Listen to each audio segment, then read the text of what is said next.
Hi, my name is Debbie Sheese, and this is my freedom story. When I was 4 years old, a man knocked on our door to tell us he killed a man in front of our house, and that man was my dad. From that day forward, my life just was a mess. One thing right after another was happening. My mother married a bigamist. It was abuse. Then my mother married another man, and it was nothing but total abuse in that marriage with us kids, with my mom. He molested me for 11 years. All I knew was screaming, yelling, and beating. I never knew normalization.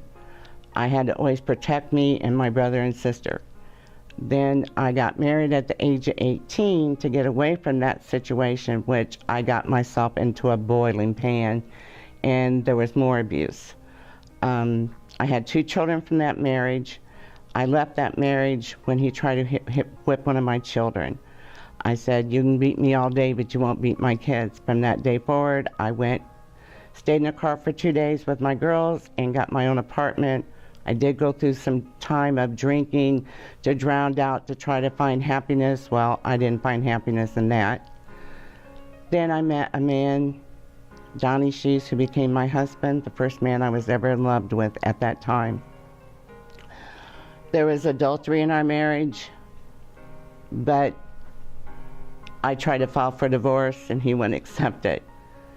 Then he was a truck driver and he was on the road, and I used to go to Sunday school when I was a kid.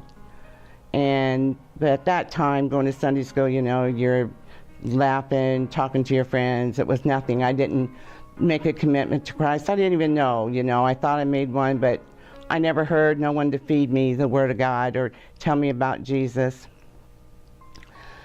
Well, the Sunday school teacher, used to be my Sunday school teacher, I let him take my kids to school. He came and prayed for Dixie. She had an eye problem. The next day I went to church and I gave my life to Christ that day. I was set free from the bondage of feeling like I wasn't loved.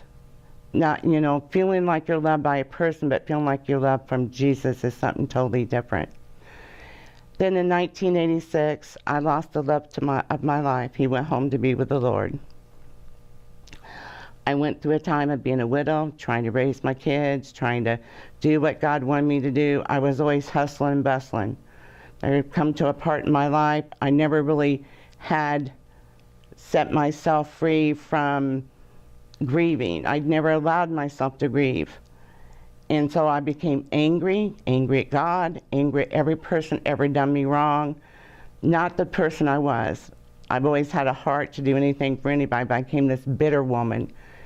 And the Lord showed me one day, I was sitting in a chair, and he showed me in this vision that I was tied up like a mummy, all bound up.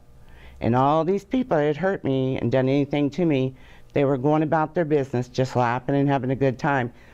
And I was the one that was miserable. I was the one that was mad at God. I was the one that was just miserable. I was so miserable, I didn't even want to speak to people. I could hit people, and I don't hit nobody. And that day forward, I got down on my knees, and I cried out to the Lord, I'm sorry, Lord. I'm sorry that I took 9 years to just cry and never realize that you were there all the time. He picked me up that day and gave me a peace that I've never had before. Jesus is the only way to have a peace and a comfort in your heart. Oh, we're going to go through problems. I still go through problems today.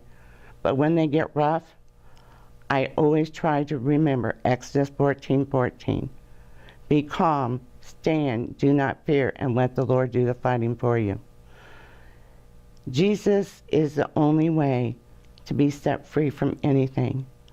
I have a love for Christ that I've never had before. And that love came from him, set me free that day. Do I deal with certain problems, rejection and stuff? Sometimes I do, but I have to go back and say, Lord, forgive me. I know you set me free from this. I love the Lord with all my heart. And this is my story.